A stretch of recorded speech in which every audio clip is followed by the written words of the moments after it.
খুব ভালো করে বুঝবেন, এখানে আপনারা যারা আছেন এই মানুষগুলো আমরা সবাই মুসলমান। একটা যুগ ছিল যেই যুগটাকে বলা হতো আইয়ামে জাহিলিয়াতের যুগ। কিসের যুগ? আরো জোরে বলেন। আইয়ামে জাহিলিয়াতের যুগের মানুষের অবস্থা কেমন ছিল? তাদের অবস্থা তো এমন ছিল যে তারা 1 টাকার জন্যও মানুষ হত্যা করতে দ্বিধাবোধ করতো না। কয় টাকা? 1 টাকার জন্য। এখন মানুষকে মারে না তো? কথা কয় না, মারে মারে মারে। أنه من قتل نفسا بغير نفس أو فساد في الأرض فكأنما قتل الناس جميعا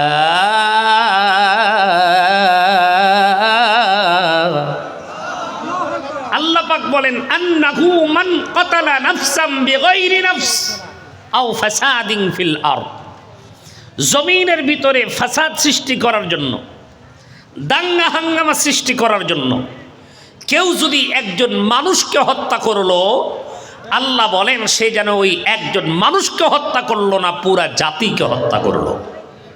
কথা কার? আচ্ছা বলেন তো দেখি, একজন মানুষকে হত্যা করলে যে মারা গেছে সে তো গেছেই, বলেন তো দেখি ফাসাদ মিটে গেল না ঝগড়া শুরু হলো? এই ঝগড়া মিটতে গিয়ে এক পরিবার থেকে আরেক পরিবার, এক মহল্লা থেকে আরেক মহল্লা, আরেক মহল্লা থেকে আরেকটা সমাজ, সমাজ থেকে রাষ্ট্র, প্রত্যেকটা জায়গায় বিষয়টা ছড়ায়া যায়। তার মানে একজন মানুষ হত্যা করলে শুধু যে হত্যা করলো সে নিজেই বিপদে নাই, পুরা পৃথিবীটাই বিপদের ভিতরে। কথা কোন ঠিক কিনা? সিম্পল একটা উদাহরণ আপনাদেরকে দেই। পৃথিবীতে সর্বপ্রথম একজন মানুষ হত্যা হয়েছে, বলেন তো তার নাম কি? বুঝেন নাই মনে হয়। সর্বপ্রথম একজন মানুষ খুন হয়েছে, তার নাম কি? হাবিল।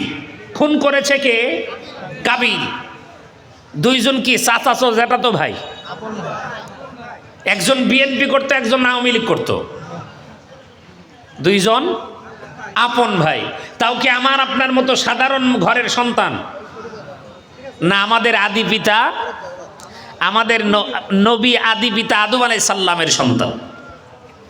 তাহলে এই ঘটনা আপনাদের জানা, ঘটনা বলা মূল মাকসাদ না। কেন বলতেছে একটু বুঝেন। কাবিল হাবিলকে হত্যা করলো, আর ওই সময় আদম আলাইহিস সালাতু ওয়াস সালাম মক্কার জমিনে।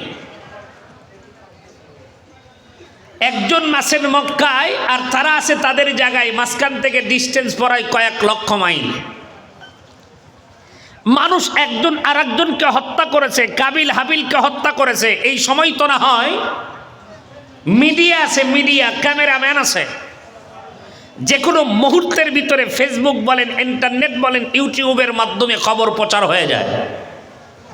কিন্তু বুঝে থাকলে বলেন তো দেখি, ওই সময় কোনো এরকম ইন্টারনেট ছিল? আদম আলাইহিস সালাতু ওয়াস সালাম সকালবেলা একটা আপেল হাতের ভিতরে নিয়ে তিনি ওই আপেলের মধ্যে যখন একটা কামড় লাগায়া দিছেন, সঙ্গে সঙ্গে আদম আলাইহিস সালাতু ওয়াস সালাম আশ্চর্য হয়ে গেছেন। তিনি সিজদার মধ্যে পড়ে গিয়ে আল্লাহকে বলতেছেন, আয় রব, যেই আপেল গতকালকে খেয়েছিলাম তার মধ্যে যেই স্বাদ, একই আপেল আজকেও খাইলাম, গতকালকের স্বাদ আজকের আপেলের ভিতরে নাই। কথা কি বোঝা যায়? গতকালকে যেই আপেল খাইছে ওই আপেলের ভিতরে যেই স্বাদটা ছিল আজকের আপেলে সেই স্বাদ নাই। জিবরাইল আলাইহিস সালাতু ওয়াস সালাম আদম আলাইহিস সালাতু ওয়াস সালামের কানের কাছে এসে বলে গেলেন, ওগো পয়গম্বর, আপনার আপেলের স্বাদ নষ্ট হওয়ার কারণ একটাই, আল্লাহর জমিনের ভিতরে আল্লাহর বান্দার রক্ত ঝরেছে। কি ঝরেছে? যখন কোন জমিনের ভিতরে রক্ত ঝরে, রক্ত প্রবাহিত হয়, ওই জমিন তখন তার ভিতরকার যত বরকত আর রহমত আছে এগুলো নষ্ট হয়ে যায়, যার কারণে খাবারের ভিতরে যেই স্বাদটা থাকে সেই স্বাদটাও নষ্ট হয়ে গেছে। এখন আপনারা বুঝে থাকলে বলেন, এখানে অনেক মুরব্বী মানুষ আছেন, আজ থেকে 40 বছর আগের গল্প যদি আপনাদের কাছ থেকে শুনি, আমার বাপ চাচারা গল্প করছে আমের গাছের নিচে আম পড়ে থাকছে, খাওয়ার লোক নাই। কি এটা আমার বাপের গল্প, আমরা তো আর বলতে পারি না। তাহলে ওই সময় আম পড়ে থাকছে, খাওয়ার লোক নাই, ইচ্ছা মতো খাইছে, যতটুকু খাইছে তার ভিতরে স্বাদ ছিল অসাধারণ। ঢিকি ছাটা চালের ভাত খাইছে মানুষ, ওই ঢিকি ছাটা চালের ভিতরে একটা স্বাদ ছিল। কিন্তু আজকে মানুষ প্রসেসিং করা চাউলের ভাত খায়। প্রসেসিং বুঝছেন তো নাকি? এখন আর বিয়ার 11, আগের সময় বিয়ার 11 নাম শুনছি, 11 সালের ধান, খাটো বাদা এক সময় নাম ছিল আমাদের, আপনাদের এদিকে এরকম নাম ছিল কিনা জানি না। মোটা মোটা ধান, এখন ওই মোটা ধান আছে কিন্তু মেশিনের মধ্যে মোটা ঢুকায় কিন্তু কি বাড়ায়, এত চিকন ওই চালের ভিতরে আমার মুখ পর্যন্ত দেখা যায়। কিন্তু ওই চালের ভাত আগের যে 20 বছর আগে ঢিকি ঝাঁটা চালের ভাতের মধ্যে যেই স্বাদ, আজকে এত চিকচিকা চালের মধ্যেও সেই স্বাদ।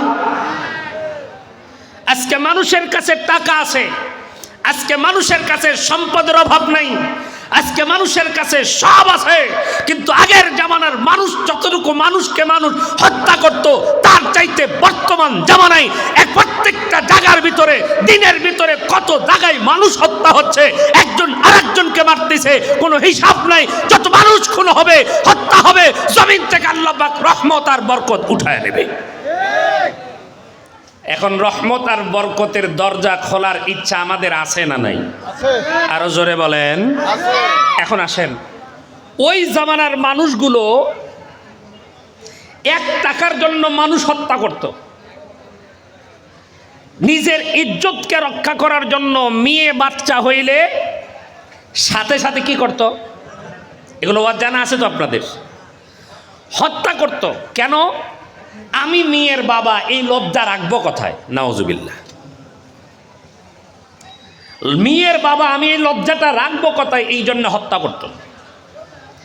এই যুগের মানুষগুলোকে পরিবর্তন হলো কিভাবে হলো? তার মানে তারা ছিল কি,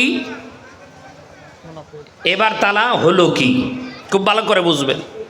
যেই মানুষ মানুষকে হত্যা করত, ওই মানুষগুলোই সোনার মানুষে রূপান্তরিত হয়েছে। কথা কোন ঠিক কিনা? কিসের কারণ?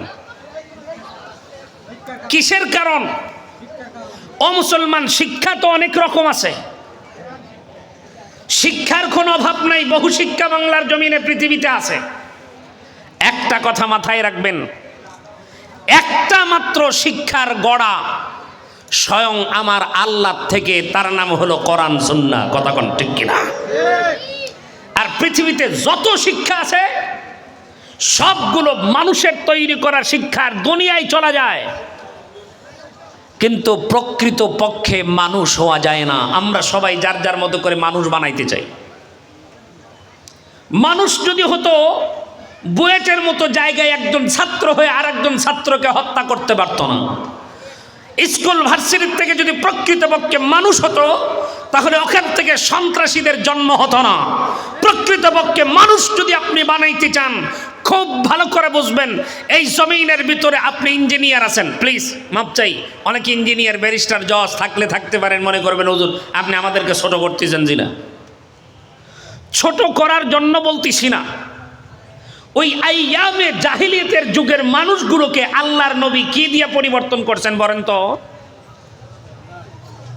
হাই রে মুসলমান, একটা কথা কয় না, চুপ করে আগার আছে, কয় হুজুর আপনি কন, আপনি উত্তর দেন, আপনি সব কন।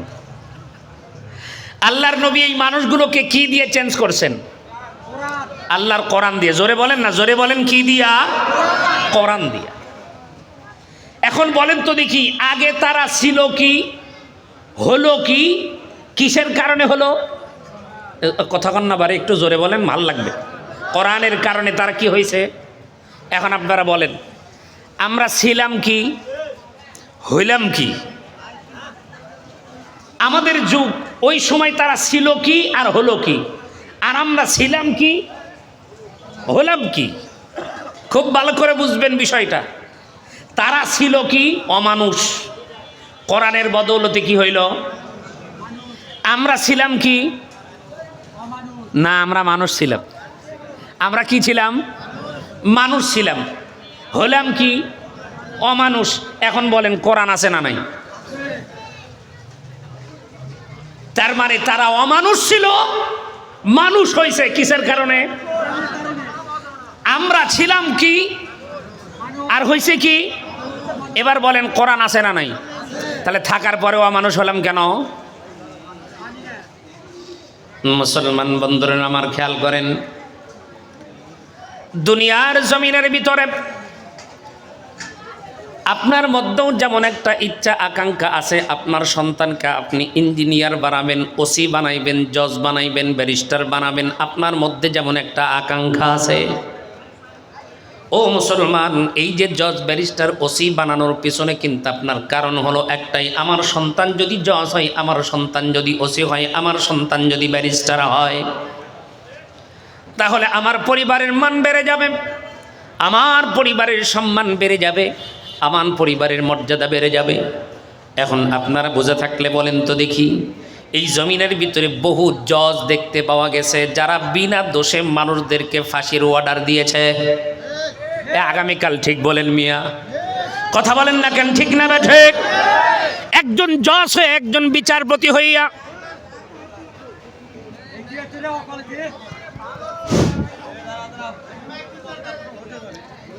ইলেকট্রিক জিনিস হতেই পারে, কথা কি শোনা যায়?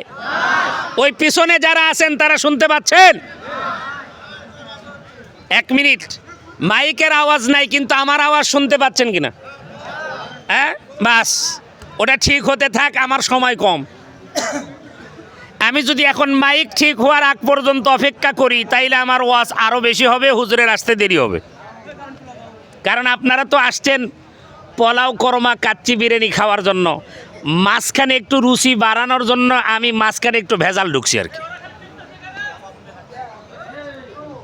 শোনেন, আচ্ছা আপনারা কথা না বললেই হয়, অনেক চেষ্টা করতেছে, একটু মহাব্বতে জিকির করেন, লা ইলাহা ইল্লাল্লাহ।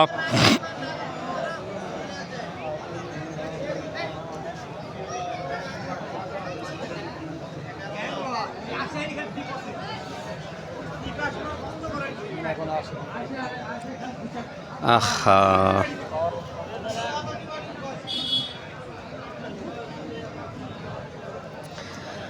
লা ইলাহা ইল্লাল্লাহ সুবহানাল্লাহ আলহামদুলিল্লাহ লা ইলাহা ইল্লাল্লাহ।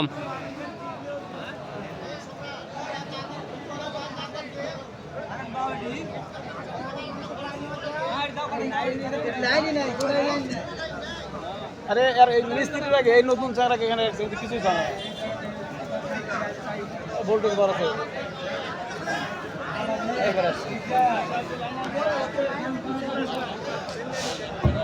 ভাই এক মিনিট, আপনি এই জায়গায় সুস্থ আছেন, বাড়িতে যেতে পারবেন, গ্যারান্টি কে দিবেন? বলেন বলেন, গ্যারান্টি আছে? আছে আছে নাই? আমি কথা বলতেছি, আমার এই কথা শেষ পর্যন্ত বলতে পারবো, গ্যারান্টি আছে? তো আমি আপনার গ্যারান্টি নাই, আমার আপনার মতো মানুষই তো এটা বানাইছে, কথা বোঝা নাই?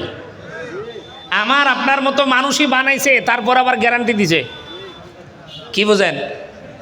নিজের গ্যারান্টি দিতে পারে না, অথচ যেটা বানায় সেটার গ্যারান্টি দেয়। কিন্তু আমি যতটুকু জানি ইলেকট্রিক জিনিসের কোনো গ্যারান্টি, কি ভুল বললাম নাকি? আপনার মসজিদের মাইক কিনেছেন, কয় ইয়ারফোন মাইক্রোফোন কিনবো একটা, কয় হুজুর নেন, এটা সবচাইতে ভালো, কত? কয় 2800 টাকা দাম। বললাম 2800 টাকা দাম যদি এটার হয়, গ্যারান্টি? কয় হুজুর আপনি ঘর থেকে বের হওয়া, আমার হাত থেকে আপনি নেবেন, নেওয়ার পরে আপনার, এরপরে আর আমার না। কি বুঝলেন? কিন্তু আমি যেই কাপড় পরছি এই কাপড়ের কি আছে? গ্যারান্টি আছে। এই টেবিলের কি আছে? গ্যারান্টি আছে। কিন্তু ইলেকট্রিকের কি নাই? ওই ভাইয়েরা কি তাদের ব্যবসা বন্ধ করে দেওয়ার জন্য কি এগুলো করতেছে? না, একটু ধৈর্য ধরি ভাই, ওদেরকে গালি দিয়েও কোনো ফায়দা হবে না, তারা অনেক চেষ্টা করেছে ভালো করার জন্য, একটু মাঝখানে একটু ডিস্টার্ব হতেই পারে। ইন্নাল্লাহা মা'আস সাবিরিন, ধৈর্যশীল সাথে ধৈর্য ধারণ যারা করে তাদের সাথে কে থাকে? আরো জোরে বলেন। শোনেন, আমার ওয়াজ যতটুকু হয় হোক, না হয় না হোক, অন্তত পক্ষে আমার পরে হুজুর আসবে, ওই সময় যেন কোনো সমস্যা না হয়, আল্লাহ যেন সেই ব্যবস্থা করেন। একটু আমিন বলেন। আরো জোরে বলেন আমিন। কারণ দোকান সাজাইতে গেলে একটু এলোমেলো হবে, সাজান যখন কমপ্লিট তখন আর অসুবিধা আসেনি। তো আমার কাম হলো সাজানো, এই জন্য একটু অসুবিধা হলেও কোনো অসুবিধা মনে করেন না, ইনশাআল্লাহ। মুসলমান বন্ধুরা আমার খেয়াল করেন, যেই কথাটা বোঝানোর জন্য বলতেছিলাম, আপনি যদি আপনার সন্তানকে ইঞ্জিনিয়ার বানান, আপনার সন্তানকে যদি আপনি জজ বানান, আমার কোনো আপত্তি নাই। কিন্তু এই জমিনের ভিতরে অনেক বিচারপতিকে দেখতে দেখা গেছে, একজন বন্ধুরে আমার নির্দোষ মানুষকে তারা ফাঁসির কাস্টে ঝুলাইছে। কথা কন না কান, ঠিক কিনা? একজন মানুষ আমার আপনার সামনে 1 বছর নয়, 2 বছর নয়, 50 বছর পর্যন্ত কোরআনের হাদিসের কথা আপনাকে আমাকে শোনাইলো, অথচ ওই মানুষটাকে বন্ধুরে আমার বছরের পর বছর কারাগারের ভিতরে রাখলো। রাখার পরেও বন্ধুরে আমার ভালো করে বুঝবেন, ভালো করে বুঝবেন, ওই মানুষটা জেলখানার মধ্যেই, জেলখানার থেকে বের করে হাসপাতালে মারা গেল। মরা মানুষটাকেও নিয়ে তাদের ভয়। একটা জিনিস ভালো করে মনে রাখবেন, এই দুনিয়ার জমিনের ভিতরে যত কাফের মুশরিকের বাচ্চারা এসেছে, বলেন তো দেখি, ফেরাউন ছোট্ট ছোট্ট বাচ্চাদেরকে হত্যা করছে না করে নাই? আরো জোরে বলেন, করছে না করে নাই? এখন আপনারা বুঝে থাকলে বলেন তো দেখি, ওই ছোট্ট বাচ্চাকে তারা ভয় হত্যা করলো কেন? কেন তারা হত্যা করলো? কারণ ওই ছোট্ট বাচ্চার মধ্যে তো কোনো শক্তি নাই, আছে নাকি? কোনো শক্তি নাই, এরপরেও হত্যা করলো কেন? এর পেছনে কারণ হলো, ভালো করে মনে রাখবেন, যেই ব্যক্তি কোরআনের পক্ষে থাকবে ওই ব্যক্তি তাকে হক, যার মধ্যে কোরআন আছে তার মধ্যে থাকবে হক, তার মধ্যে থাকবে সত্যবাদী, তার মধ্যে কখনো মিথ্যা কথা থাকবে না। কিন্তু মুসলমান যার মধ্যে কোরআন নাই, ওই লোকটার মধ্যে প্রতারণা থাকতে পারে, ওই লোকটার ভিতরে ধোঁকাবাজি থাকতে পারে। বলবেন হুজুর কেন? একজন জজ যেমন নির্দিষ্ট বন্ধুরে আমার নির্দোষ মানুষকে যেমন ফাঁসি দিবার পারে, পক্ষান্তরে আমার আরেকজন ইঞ্জিনিয়ারের মাধ্যম দিয়া ভালো কালবাটের ভিতরে রডের পরিবর্তে বাঁশ ঢুকায়া দেয়। কথা বোঝেন নাই মনে হয়। এখন আপনারা বুঝে থাকলে বলেন, এত বড় ইঞ্জিনিয়ার হওয়ার পরেও উনি জানেন এই জায়গার ভিতরে রড না দিয়ে বাঁশ দিলে ব্রিজ ভালো টিকবে না, এরপরও তিনি কেন বাঁশ ঢুকাইলেন? এর পিছনে কারণ কি বাজান? তার মানে বোঝা গেল, একজন ইঞ্জিনিয়ার হইলেই কিন্তু প্রকৃতপক্ষে একটা ভালো মানুষ হওয়া যায় না। ও মুসলমান, একজন মাস্টার শিক্ষিত হলেই ভালো মানুষ হওয়া যায় না। ভালো মানুষ যদি হওয়া যাইতো, জাফর ইকবালের মতো একজন মানুষ তো এমন নাস্তিক মার্কা কথা বলতে পারতো না। তারা এত বড় বড় শিক্ষিত মানুষ হওয়ার পরেও নাস্তিকের মতো কথা বলে কেন? তারা এমন করে বলে, এক সময় ছিল বাদর, বাদর থেকে একজন মানুষে রূপান্তরিত হইল। কয় আমি তো ছিলাম এক সময় বান্দর, এরপরে কেমন যেন গায়ের লোমগুলো পড়ে গেল, এখন তো আমাকে দেখতে মানুষের মতোই দেখতে দেখা যায়। তার মানে আমরা এক সময় বাদর ছিলাম। এই মানুষটাও সবচাইতে উচ্চ শিক্ষিত ছিল, কিন্তু তার মধ্যে মানুষত্ব ঢোকে না, যার কারণে নিজেকে নিকৃষ্টতম প্রাণীর সাথে তুলনা করেছে। এই জন্য বলতেছিলাম, শুধু শিক্ষিত হয়নি, প্রকৃতপক্ষে একজন আল্লাহর কাছে মানুষ হওয়া যায় না। মানুষ হইতে গেলে আল্লাহর কোরআনের জ্ঞান, কোরআনের ধারক বাহক হতে হয়। কথা কোন ঠিক কিনা? আমি আপনাদের সামনে বোঝানোর জন্য বলতে চাই, এ মুসলমান আল্লাহর গোলাম, আল্লাহর নবী সাল্লাল্লাহু আলাইহি ওয়াসাল্লাম মানুষদেরকে কোরআনের দাওয়াত দিয়েছেন, কালেমার দাওয়াত দিয়েছেন। তাদেরকে বলেছেন, তোমরা কোরআন পড়ো, তোমরা কোরআন শেখো, কোরআনের পথে তোমরা আসো, কোরআন তোমাদেরকে পরিবর্তন করে দিবে। কারণ হুদাল লিন্নাস ওয়া বাইয়িনাতিম মিনাল হুদা ওয়াল ফুরকান। জোরে কি বলা যাবে? আল্লাহু আকবার। এ কোরআন কোনটা সত্য আর কোনটা মিথ্যা এটার পার্থক্য করে দেবে। শুধু তাই নয়, এ কোরআন আপনাকে হেদায়েতের রাস্তা দেখাবে। একটা জিনিস ভালো করে মনে রাখবেন, এই জন্যই তো আল্লাহ বলেছেন, ওয়াকুনু মা'আস সাদিকিন। সাদিক বান্দাদের সঙ্গে যদি তুমি মিলিত হও, তাহলে আমি আল্লাহর পরিচয় তুমি জানতে পারবা। এখন আপনারা বোঝা থাকলে বলেন তো দেখি, এক জায়গায় আপনি 10 তলা বিল্ডিং করবেন, ওই বিল্ডিংটা করতে গেলে পরামর্শ নেবেন কার? হ্যাঁ, তাহলে বিল্ডিং করবেন, পরামর্শ নেবেন ইঞ্জিনিয়ারের। কিন্তু একটু বুঝে থাকলে বলেন তো দেখি, এই দুনিয়ার জমিনের ভিতরে আপনি হয়তো জমি আবাদ করবেন, জমি আবাদ করতে গেলে জমির মধ্যে কোনো প্রবলেম হলে পরামর্শ নেবেন আপনাদের এলাকার কোনো মৌলবীর? হ্যাঁ, তার মানে বোঝা গেল আপনার শরীরের ভিতরে যদি অসুস্থ হয়, এখন আপনার হার্টের সমস্যা হয়েছে, আপনি চোখের ডাক্তারের কাছে যাবেন। চোখের সমস্যা হয়েছে, হার্টের ডাক্তারের কাছে যাবেন। তা যেমন আপনি যাবেন না, ঠিক তেমনি করে মুসলমান, আল্লাহকে যদি আপনি চিনতে চান, আল্লাহকে যদি জানতে চান, আল্লাহর ভয় যদি কলিজার মধ্যে ঢুকাইবার চান, তাহলে আল্লাহর ভয় যাদের মধ্যে বেশি তাদের সঙ্গেই সম্পর্ক তৈরি করা লাগবে, ঠিক কিনা?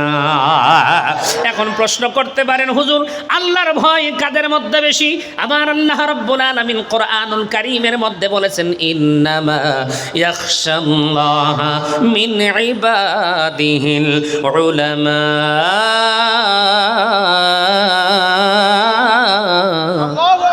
এটা আওয়াজ করে জোরে কি বলা যাবে না? আল্লাহু আকবার। আল্লাহ রাব্বুল আলামিন বলেন, আমি আল্লাহর ভয় তাদের মধ্যে বেশি যারা হলো আলেম। আলেমদের ভিতরে আমি আল্লাহর ভয় বেশি। কেন আলেমদের ভিতরে আল্লাহর ভয় বেশি? কারণ আলেম জান্নাত সম্পর্কে জানে, আলেম জাহান্নাম সম্পর্কে জানে, আলেম হাউজে কাউসার সম্পর্কে জানে, আলেম একজন কোরআন আল্লাহ সম্পর্কে জানে, আসমান জমিন সম্পর্কে সকল খবর আল্লাহর কোরআনের মধ্যে আছে, এখান থেকে আলেম জানে। যার কারণে আলেমের কাছে গেলে একজন আলেম আল্লাহকে যেইভাবে চিনাইতে পারবে, অন্য কেউ কিন্তু সেইভাবে আল্লাহকে চিনাইতে পারবে না। এই জন্য মুসলমান, আমার আল্লাহ রাব্বুল আলামিন বলেন, গোলাম তুমি কোরআনওয়ালাদের সংস্পর্শে যাও, আমি আল্লাহ রাব্বুল আলামিন তোমাকে দামি বানায়া দিব। যেমন আমি অনেক জায়গায় আলোচনা করতে গেলে বোঝানোর জন্য বলি, এই বাংলাদেশের ভিতরে শাপলা চত্বরে একটা সমাগম হয়েছিল, জনসমুদ্রে রূপান্তরিত হয়েছিল। ওই জায়গার মধ্যে যিনি ডাক দিয়েছিলেন তিনি হলেন শফি রহমাতুল্লাহ আলাই, যিনি একজন হুইল চেয়ারে চড়া একজন মানুষ। যেই মানুষটার হাতের মধ্যে কোনো শক্তি ছিল না, যেই মানুষটার পায়ের মধ্যে কোনো শক্তি ছিল না, যেই মানুষটাকে ধাক্কা দিলেই মানুষ পড়ে যাইতো, অথচ ওই মানুষটার ডাকে পুরা ঢাকা এরিয়া কিন্তু বন্ধুরে আমার অচল হয়ে গিয়েছিল। ওই শফি রহমাতুল্লাহ আলাইকে দেখে ওই সময়ের শাসক গোষ্ঠীরা বড় ভয় পাইছে। কথা কন্যা কান ঠিক কিনা? কত রকমের কথাই না তাকে বলল। তিনি দুনিয়ার জমিন থেকে বিদায় নিলেন। তার সহসঙ্গে যিনি ছিলেন তিনি হলেন বাবু নগরী রহমাতুল্লাহ আলাই। বন্ধুরে আমার, তিনিও যখন হুইল চেয়ারের ভিতরে, তার কোনো শরীরের ভিতরে শক্তি নাই, তিনি নড়াচড়া করতে পারে না। ওই মানুষটাকেও দেখলে ওই সময়ের ক্ষমতাসীন যারা ছিল তারা ভয়, শুধু তাকে দেখে ভয় না, আল্লামা দেলওয়ার হোসেন সাইদি রহমাতুল্লাহ আলাই হুজুরের ইন্তেকালের পরে তার লাশকেও তারা ভয় পাইছে। কথা বোঝেন নাই মনে হয়? ভয় পায় নাই, ভয় পায় নাই। চতুর্দিক দিয়ে ব্যারিকেড, চতুর্দিক দিয়ে পুলিশ প্রশাসন, তাকে যেন কেউ দেখতে না পারে, তারা জানা যায় যেন মানুষ উপস্থিত হইতে না পারে। কত রকমের চিন্তা করলো। এ ভাই, একজন মানুষ তো মারা গেছে, মরা মানুষের তো আর কোনো শক্তি নাই, এরপরেও তারে ভয় কেন? একটা জিনিস মাথায় লাগবে, এই ভয় হওয়ার পেছনে কারণ যারা হক পথে থাকবে তাদের মরা লাশ দেখলেও বিজাতিরা ভয় পায়, কারণ তাদের মধ্যে তো ইমান নাই। ইমানওয়ালা মানুষ যখন মারা যায়, মৃত্যুবরণ করার পরেও তার দাম কমে না বাড়ে? আরো জোরে বলেন, কমে না বাড়ে? আপনারা এখন একটা কথা, সব জায়গায় সব কথা মাইনে নেবেন। একটা কথা বলি, শাহজালালের কবরের স্থানে মানুষ আছে না নাই? আরো জোরে বলেন, আছে না নাই? কিন্তু নেতার কবরের পাশে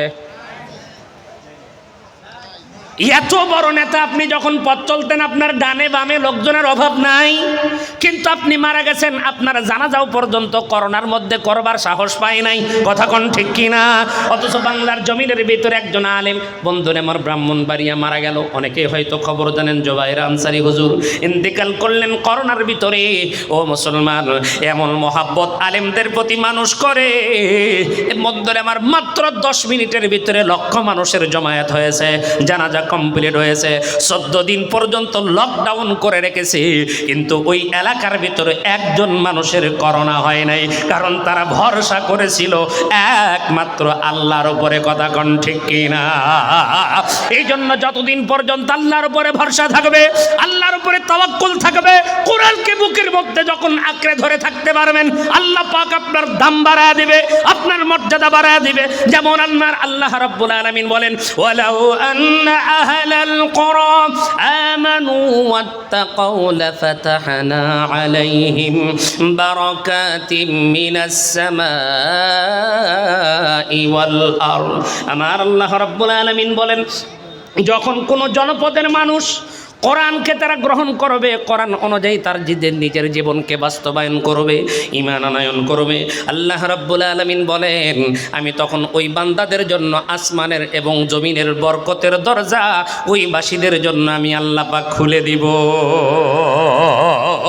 আমি আপনাদের সামনে এই কথাগুলো বলার উদ্দেশ্য হলো এই, ও মুসলমান আল্লাহর গোলাম, আপনি যখন হকবাদী হবেন, হকের পক্ষে যখন থাকবেন, কোরআনের পক্ষে যখন থাকবেন, কোরআনওয়ালাদের সঙ্গে যখন থাকবেন, আল্লাহ রাব্বুল আলামিন আপনার দাম, আপনার মর্যাদা বাড়ায় দিবে। কেমন মর্যাদা বাড়ায় দেয়, কেমনভাবে বাড়ায়, আমি আপনাদের সামনে ছোট্ট করে একটা এক্সাম্পল, একটা উদাহরণ আমি আপনাদের সামনে দিতে চাই। ও মুসলমান আল্লাহর গোলাম, আমরা ছিলাম কি আর হইলাম কি, অথচ আমাদের মাঝে আছে কোরআন। ওই সময়ের মানুষ তারা ছিল কি আর হইল কি, কিসের কারণে? কোরআনের কারণে। আমাদের কাছে কোরআন থাকার পরও আমরা কেন পরিবর্তন হতে পারি না? আমরা কেন চেঞ্জ হইতে পারলাম না? আমরা কেন এমন পরিবর্তন হতে পারলাম না? আজকে মুসলমান আছি, একজন নয়, দুজন নয়, লক্ষ লক্ষ মুসলমান থাকার পরেও ও মুসলমান, এই জমিনের ভিতরে কেন মানুষ হত্যা হয়? এই জমিনের ভিতরে কেন সুদ হয়? এই জমিনের ভিতরে কেন ঘুষ হয়? কেন এই মানুষগুলো অমানুষের মতো রূপান্তরিত হয়ে গেল? এটা হওয়ার পেছনে কারণ হলো একটাই, আমাদের মাঝে কোরআন আছে কিন্তু কোরআনের আমল নাই, ঠিক কিনা? এই জন্যই তো কবি বলেছেন, আজও সেই কোরআন আছে, হাদিস আছে, সেই মানার মানুষ নেই, সেই মানার মানুষ নেই। কোরআনের তেলাওয়াত আছে আগের মতো, কোরআনের তেলাওয়াত আছে আগের মতো, সেই আলী হায়দার আর ওসমান নেই, সেই মানার মানুষ নেই। আজও সেই কোরআন আছে, হাদিস আছে, সেই মানার মানুষ নেই, সেই মানার মানুষ নেই। জোরে কি বলা যাবে, ঠিক কিনা? আজও কোরআন আছে, কোরআনের তেলাওয়াত আছে, কিন্তু বন্ধুরে আমার কোরআন মানার মতো সেই রকম মানুষ নাই। যদি মানুষ থাকতো তাহলে বাতিলের সামনে বুক ফোলায় কথা বলতো। কথা কোন, ঠিক কিনা? এ মুসলমান, আমি আপনাদের সামনে একটা কথা বোঝানোর জন্য বলতে চাই, এই এমন একটা জামানা ছিল, যেই জামানার মানুষগুলো অমানুষ ছিল। ওই অমানুষগুলার মানুষের মাঝে, ও মুসলমান আল্লাহর গোলাম, একজন মানুষ জীর্ণ শীর্ণ, একজন মানুষ যার কোনো দাম ছিল না, যার কোনো মর্যাদা ছিল না, যার কোনো কোটিপতি ছিল না, যার কোনো প্রতিপত্তি ছিল না, এমন একজন মানুষ হযরত ওমরের সামনে দাঁড়ায়া ওমরকে ডাক দিয়ে বলতেছেন, আমিরুল মুমিনিন, সাবধান সাবধান, ক্ষমতা আছে আপনার হাতে, খবরদার ক্ষমতার অপব্যবহার যেন আপনার দ্বারা কখনো না হয়। আল্লাহু আকবার বলতে ইচ্ছা করলো না? ওমরের সামনে যখন বলছে, ওমর চমকে গেছে। এর মতো একজন মানুষ যার কাপড়ের ঠিক নাই, যার পরনের কাপড় ঠিক নাই, একটা পেটিকোটের মতো বা লঙ্গির মতো একটা কাপড় তার নিচে প্যাঁচ দেওয়া, আর একটা কাপড় তার গায়ের মধ্যে চাদর লাগানোর মতো একটা কাপড়, এই দুইটা কাপড় নিয়ে একজন মানুষ অর্ধ পৃথিবীর খলিফারে ধমক দেয়। হযরত ওমর তখন চমকে গিয়ে বললেন, এমন কথা আপনি কেন আমাকে বলেন? বলে, এই কারণে বলতেছি, কারণ অনেকেই ক্ষমতায় পাইয়া আল্লাহ ভুলে যায়। সুবহানাল্লাহ করো। আপনার মধ্যে যেন এটা না হয়। কিছুদিন পর হযরত ওমর একদিন ওই মানুষটাকে ডাক দিয়ে বলতেছেন, শোনেন, আপনি আমাকে সেদিন তো ধমক দিয়েছেন, আজকে আপনাকে একটা কাজ দেব। বলে কি? বলে, এই যে কাগজটা নেন। এবার কাগজটা হাতের মধ্যে নিয়ে দেখে হিমসের গভর্নর হিসাবে তাকে নিয়োগ দেওয়া হয়েছে। আল্লাহু আকবার বলতে ইচ্ছা করলো না? আচ্ছা, আপনারা বুঝা থাকলে বলেন, আমাদের দেশের কোনো নেতার ভুল ধরার পরে ওই নেতা ওর চাকরি দিবি? হ্যাঁ না? আপনারা যারা চুপ করে আছেন তারা মনে করতেছেন দিবি। ভালো করে বুঝে বলেন, দিবে? তুই আমার ভুল ধরছিস, তোকে জেল কাটাইতে যা করা লাগে তা করবো। কথা বলেন, ঠিক কিনা? অথচ ওই সময় অর্ধ পৃথিবীর খলিফা তার সামনে গিয়ে বলে, খবরদার, ভুল পথে গেলে কিন্তু খবর আছে। ওমর রাদিয়াল্লাহু তাআলা আনহু তার কিচ্ছু বলে নাই, বরং তাকে হিমসের গভর্নর বানিয়ে দিয়েছে। আল্লাহু আকবার বলে। যখন চিঠিটা দিয়েছে তখন ডাক দিয়ে বলতেছে, আপনি এটা আমারে কি করলেন? বলে, আমি হিসাব করে দেখছি হিমসের গভর্নর হওয়ার আপনি উপযুক্ত, এখন যান। কয় যে আপনি তো আমাকে বিপদে ফেলছেন। বলে, ও আমি বিপদে থাকবো আর আপনি শান্তিতে থাকবেন, তা হবে না, আপনি হিমসের গভর্নর। আল্লাহু আকবার বলেন না। হিমসের গভর্নর গেছেন, সেই দায়িত্ব পালন করতেছে। একদা হযরত ওমরের কাছে খবর আসলো। হযরত ওমর বললেন, যাও হিমসের এলাকার ভিতরে একটা লিস্ট করো, গরিবদের, ওখানে নাকি দুর্ভিক্ষ দেখা দিয়েছে, আমি গরিবদেরকে কিছু দিব। লিস্ট করছে, মদিনায় যারা আসছে তাদেরকে বলছে, তোমাদের এলাকার গরিব মানুষের একটা লিস্ট দাও। তো একটা লিস্ট এরকম করে সুন্দর করে দিছে। 1 নম্বরে যার নাম লিখছে সে হলো ওই হিমসের গভর্নরের প্রধানের নাম। 1 নম্বরে কে? হিমসের গভর্নরের নাম কয় নম্বরে? গরিবের তালিকায় হিমসের গভর্নরের নাম কয় নম্বরে? আর আমাদের দেশের নেতা হওয়ার আগে 6 নম্বরে নাম থাকলেও নেতা হওয়ার পরে 6 নম্বর কেন? ও একবারে ধনী নম্বর 1। কথা কয় না রে মুসলমান, কথা কয় না? একটু বুঝে থাকলে বলেন তো দেখি, ও এমনি ধনী হয় না চুরি করে ধনী হয়? তাহলে যে চুরি করে ধনী হয় তার পক্ষে আমরা স্লোগান দেই, আমার নেতার চরিত্র ফুলের মতো পবিত্র। আরে ভাই, আপনি মিথ্যা স্লোগান দেন, ফুলের মতো পবিত্র নয়, ও হলো চোর নাম্বার 1। কথা কোন ঠিক কিনা? এমন চোরকে ক্ষমতায় যতদিন রাখবেন ততদিন দেশের সম্পদ বিদেশে পাচার হয়ে বেগম পাড়া হতে থাকবে। আগামীতে আর চোরদেরকে ক্ষমতায় দেখতে চাই না। কারা কারা রাজি আছেন? তো হাত তুলে আল্লাহরে দেখায় দেয়। নারে তাকবীর, নারে তাকবীর। আল্লাহ কবুল করুক, বলে না আমিন। এ চোর আর চাই? কথা কয় না, কথা কয় না। চোর চান? আমি চোরদেরকে আর দেখতে চাই না। কোন দল ক্ষমতায় যাবে এটা তাকের ব্যাপার, কিন্তু চোর যেন না যায়। কারা চুরি করে আর কারা চুরি করেন, আপনার বিবেক আছে, আপনার বুদ্ধি আছে, হিসাব নিকাশ করে মাইরেন। কি আবার যা কালকে বলেন না, হুজুর অমুক দলের পক্ষে বলছে, আমি কারো নাম নেইনি, যাই গায়েব নেবেন মনে করবো সে চোর নম্বর 1। মন খারাপ হলো? মুসলমান বন্ধুরা আমার, খেয়াল করেন,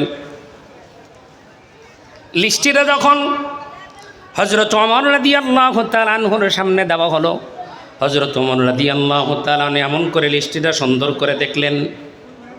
দেখার পরে দেখতেছেন 1 নম্বরে যার নাম তিনি হলেন গভর্নরের নাম। হযরত ওমর রাদিয়াল্লাহু তাআলা আনহুর চোখের মধ্যে পানি রাখতে পারলেন না, তার চোখ দিয়ে টপ টপ করে পানি ঝরা শুরু হয়ে গেল। বাইতুল মালের প্রধানকে ডাক দিয়ে বলল, শোনো, 1000 স্বর্ণ মুদ্রা নিয়ে আসো। গভর্নরের নামে লিখে দিয়া একটা দূত মারফত তার বাড়ির দিক পাঠিয়ে দেওয়া হলো।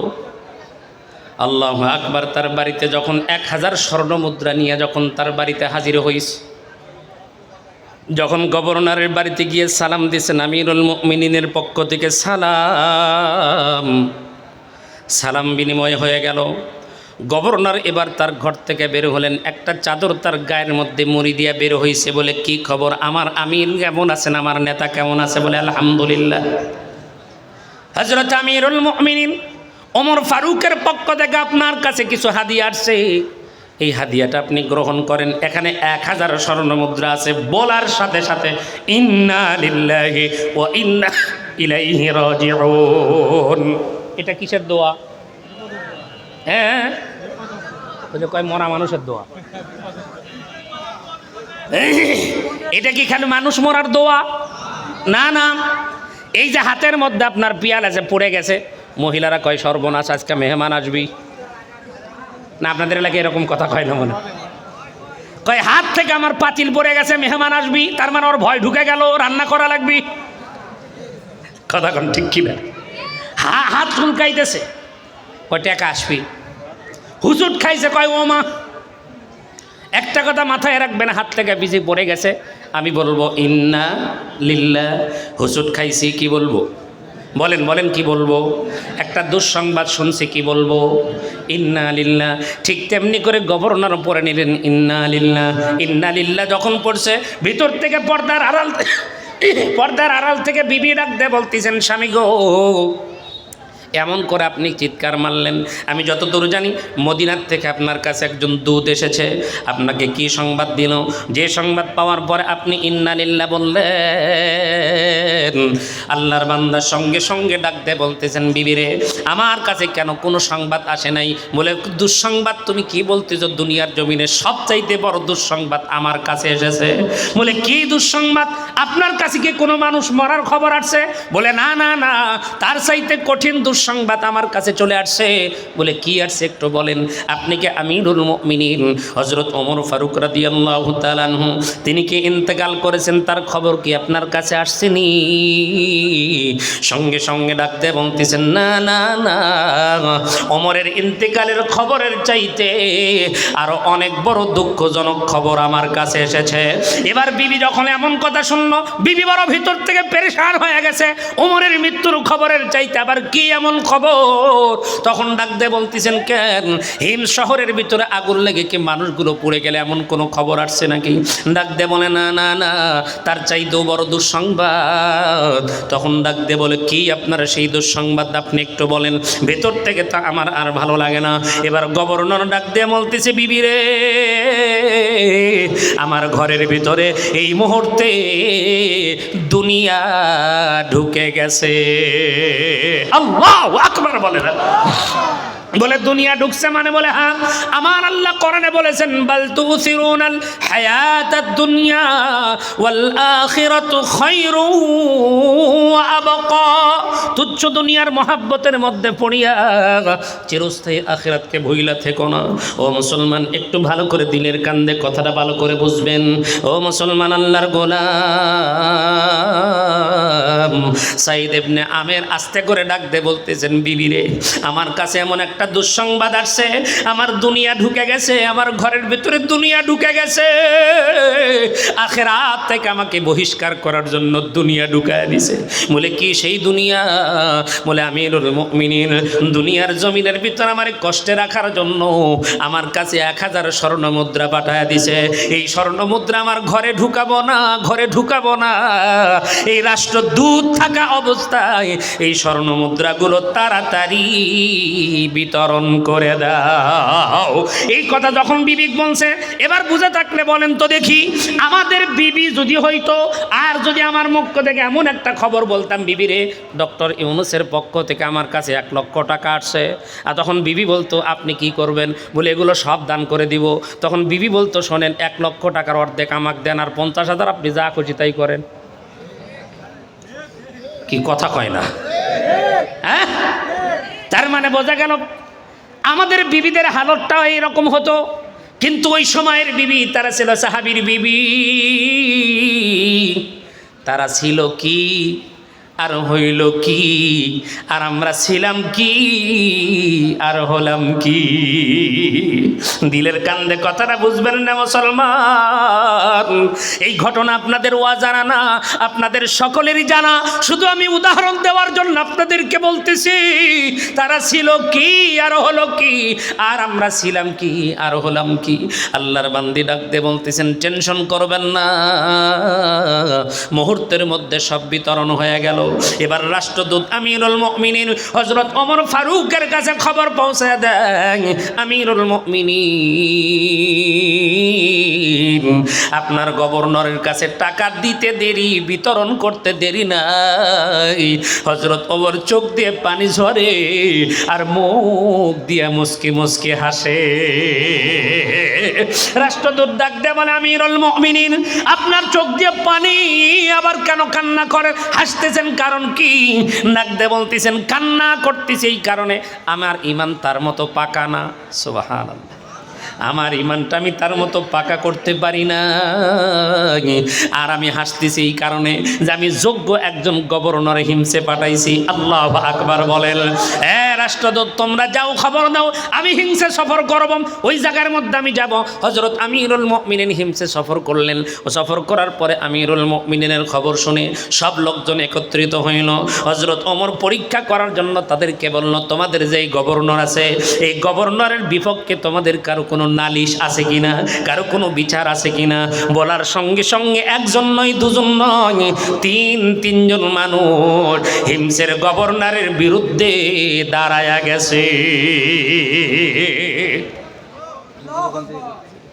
তাহলে আমি আপনাদের সামনে বোঝানোর জন্য বলতেছিলাম, এই যে গভর্নরগুলো তার বিরুদ্ধে দাঁড়ায় গেছে, প্রথম নাম্বার একজন ডাক দিয়ে বলতেছেন, আমিরুল মুমিনিন, আমি আপনার কাছে একটা জিনিস বলবো, আমাদের গভর্নরের একটা ভুল আছে। বলে কি? বলে গভর্নরের ভুল হলো এই, গভর্নর সপ্তাহে একদিন কার্যালয়ে আসে না। কয়দিন? আরো জোরে বলেন না, কয়দিন? এবার হযরত ওমর ডাক দেয়া বলে, এই হিমসার গভর্নর, বলো, তোমার একজন জনগণ এমন কথা বলতে যে তুমি নাকি সপ্তাহে একদিন আসো না, কেন আসো না বলো। বলার সঙ্গে সঙ্গে ডাক দিয়ে বলতেছেন, আমিরুল মুমিনিন, আপনি তো জানেন, বা আমার এই জনগণ হয়তো কেউ জানে না, আমার পরনের মধ্যে যেই জামাটা আপনি দেখতেছেন, এই কথাগুলো আমি কাউকে বলতে চাই না, কিন্তু আপনি যখন বলছেন তাহলে বলে দেই। আমার গায়ের মধ্যে যেই কাপড়টা দেখতে পান আর আমার পরনের মধ্যে যেই কাপড়টা দেখতে পান, এই দুই টুকরা কাপড় ছাড়া আমার কাছে আর কোনো কাপড় নাই। আমি মাসে একদিন কার্যালয়ে আসি না। ও মুসলমান, একদিন কার্যালয়ে আসে না, তার বিরুদ্ধে বিচার। বলে এই কারণে আসি না, এক মাস এই কাপড় পরিধান করার কারণে আমার কাপড় দিয়ে এত দুর্গন্ধ বের হয়, এই দুর্গন্ধ বের হওয়ার কারণে এই কাপড়টা পরিধান করা বড় কষ্ট হয়, লোকজনের সামনে আসতেও বড় আমার খারাপ লাগে। এই জন্য আমি দিনের বেলা, সকালবেলা এক টুকরা কাপড় ধুয়ে দেই আর একটা পরিধান করে থাকি, ওইটা যখন শুকাই তখন ওইটা পরিধান করে আবার এইটা আবার ধুয়ে দেই। এই ধৌত করার পর এইটা যখন আবার শুকায়, দুই কাপড় শুকানোর পর আমি কার্যালয়ে আসি, আমিরুল মুমিনিন, এই দুই টুকরা কাপড় ছাড়া আর কোনো কাপড় নাই। এইটা ধোয়ার শুকাইতে দেরি হয়, এই জন্য কার্যালয়ে আসি, কিন্তু দেরিতে আসি, মিস করি না। হযরত ওমর চোখের মধ্যে পানি রাখতে পারে না। এ মুসলমান, তাদের গল্প করতেছিলাম যারা অমানুষ ছিল, কোরআনের কারণে এমন পরিবর্তন হলো। কিন্তু আমাদের মাঝে আজকে কোরআন আছে, কিন্তু আমরা পরিবর্তন হতে পারলাম না, এ কোরআনকে আমরা ধারণ করতে পারলাম না। এই জন্য বলতেছিলাম মুসলমান, আপনি যদি প্রকৃতপক্ষে মানুষ হইতে চান, কোরআন পড়তে হবে। কথা কোন ঠিক কিনা? আমি এই ঘটনা যদি বিস্তর আলোচনা করতে চাই, লম্বা সময় লাগবে। আমার আলোচনার মূল বিষয়, বোঝানোর বিষয় হলো, তারা অমানুষ ছিল কিন্তু কোরআনের কারণে মানুষ হয়ে গেছে। এখন বোঝা থাকলে বলেন তো, এই কোরআন আর নবীর সুন্নাহকে ব্যবহার করিয়া আমরাও কি তাদের মতো মানুষ হতে পারবো না? পারবো না। তাদের মতো মানুষ যদি হতে চাই, কোরআন শিক্ষা করার দরকার আছে না নাই? একটু জোরে বলেন, আছে না নাই? এই কোরআন শিক্ষা করতে হলে তো বন্ধুরে আমার মাদ্রাসার দরকার পড়বে। মাদ্রাসার কাছেই তো আপনাকে আমাকে যাইতে হবে। আমি আর লম্বা না করে আপনাদের কাছে একটা জিনিস জানবার চাই, সাহাবীদের কুরবানির কারণে ও মুসলমান আজকে আমরা ইসলাম পাইছি। আমি আপনাদের সামনে অল্প কয়েকটা মিনিট, এতক্ষণ আমরা যা শুনলাম, বলেন তো দেখি কোরআনের প্রতি আমাদের মহব্বত, ভালোবাসা আছে না নাই? আরো জোরে বলেন, আছে না নাই? কম না বেশি? যাদের কাছে বেশি আছে তাদেরকে বলি, বাজান, যাত্রার প্যান্ডেলের ভিতরে মহিলারা নাচে, ওই নাচ দেখিয়া তাদের বুকের দিকে আপনি টাকা ঢিল ছুঁড়ে মারেন, কিন্তু একটা বার দেখতে চাই এই হাজার হাজার মানুষের মধ্য থেকে আল্লাহর কোরআনের জন্য আল্লাহর কোন বান্দার পকেট থেকে 500 টাকার নোট বের হয়, 1000 টাকার নোট বের হয়, 2 মণ ধান বের হয়, 3 মণ ধান বের হয়। একটা বার নিজের দিলকে প্রশ্ন করেন, আলিফ বা তা সা পড়তে পারেন না, আরবি পড়তে পারেন না, আপনার অন্তরটা কি একটা বারের জন্য কাঁদে না?